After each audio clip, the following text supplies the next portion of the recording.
আজকে জানুয়ারি ৩ তারিখ ২০২৫ সালে এই মুহূর্তে আমরা আছি ভারতের আসাম প্রদেশে যেটা গুয়াহাটি কামাখ্যা কামাখ্যা মন্দির পরিদর্শনে আসছিলাম।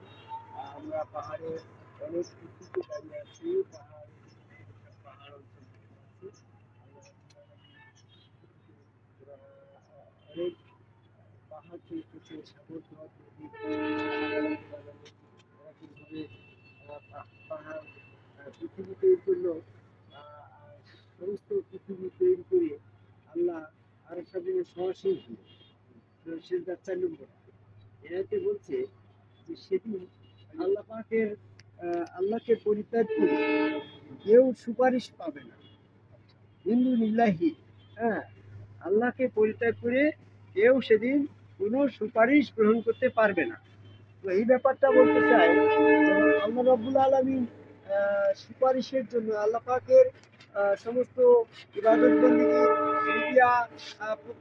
প্রক্রিয়ার মাধ্যম করলো রসুলকে।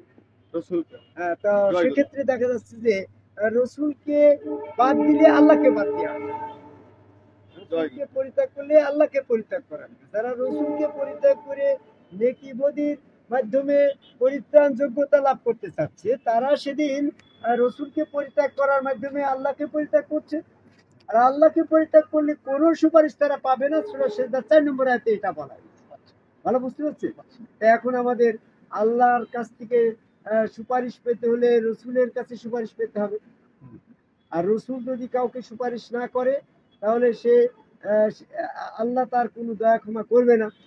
তা আমরা যদি আল্লাহ পাকের দয়া ক্ষমা ছাড়াই পরিত্রাণ পেতে চাই, তাহলে কোরআনের কয়েকটা আয়াত প্রশ্নবিদ্ধ হয়। একটা আয়াতে বলছে, পৃথিবীতে তোমরা যে সমস্ত কর্মে লিপ্ত আছো, আল্লাহ যদি তোমাদের দয়া ক্ষমা না করে তাহলে মহাশাস্তি থেকে কেউ রেহাই পাবে না। সূরা নূরের 14 নম্বর আয়াত। হ্যাঁ, তাহলে আল্লাহ পাকের দয়া ক্ষমা আমাকে পেতে হবে। তাহলে আমার নেকির পাল্লা যতই ভারী করি, পাপের পাল্লার থেকে ভারী হচ্ছে না। যদি তোমার তাবলিগ করা দিয়ে বিভিন্ন ৫ ওয়াক্ত নামাজ রোজা কুরবানি হজ করে যদি নেকির পাল্লা তুমি ভারী করে ফেলো, তাহলে সূরা নূরের 14 নম্বর আয়াতে মিথ্যা হবে। কারোরই ভারী হবে না। নেকি যতটুকু করেছো তা তোমার আমলনামে লেখা হবে ঠিক, যারা যেন পরিমাণ পাপ লেখার কারণে তোমার তো পাপের পাল্লা অলরেডি ভারী হয়ে গিয়েছে।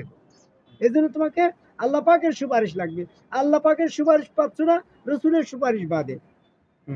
এই জন্য আল্লাহ রাব্বুল আলামিন বলছে, যদি তুমি আমার প্রতিনিধি পাঠালাম, এই প্রতিনিধির কাছে সেজদা করলে ওই সেজদা আল্লাহর হচ্ছে। সূরা আরাফের ৭ নম্বর আয়াত, ১১ নম্বর আয়াত, প্রতিনিধির আনুগত্য করলে ওই আনুগত্য আল্লাহর হচ্ছে। রসুল প্রতিনিধি রসুল আনুগত্য করলে আল্লাহ হচ্ছে। সূরা নিসার ৮০ নম্বর আয়াত, রসুলের কাছে বায়াত গ্রহণ করে ওই ওখানে অঙ্গীকার হলে সেটা আল্লাহর হচ্ছে। সূরা আল-ফাতিহা ১০ নম্বর আয়াত, রসুলের কাছে মহব্বত করলে মহব্বত আল্লাহর হচ্ছে, সেটা সূরা ইমরানের ৩১ নম্বর আয়াত। আল্লাহ রসুলের আনুগত্য করলে সে দয়া ক্ষমা পাচ্ছে, সূরা ইমরানের ১৩২ নম্বর আয়াত। তাহলে দেখা যাচ্ছে অলরেডি সাবজেক্টের নির্ভর করছে আল্লাহ পাকের দিনী ব্যবস্থাপনায়। যদি আমাকে দয়া পেতে হয় তা আল্লাহ কিন্তু প্রতিনিধির মাধ্যম ছাড়া দয়া করছে না।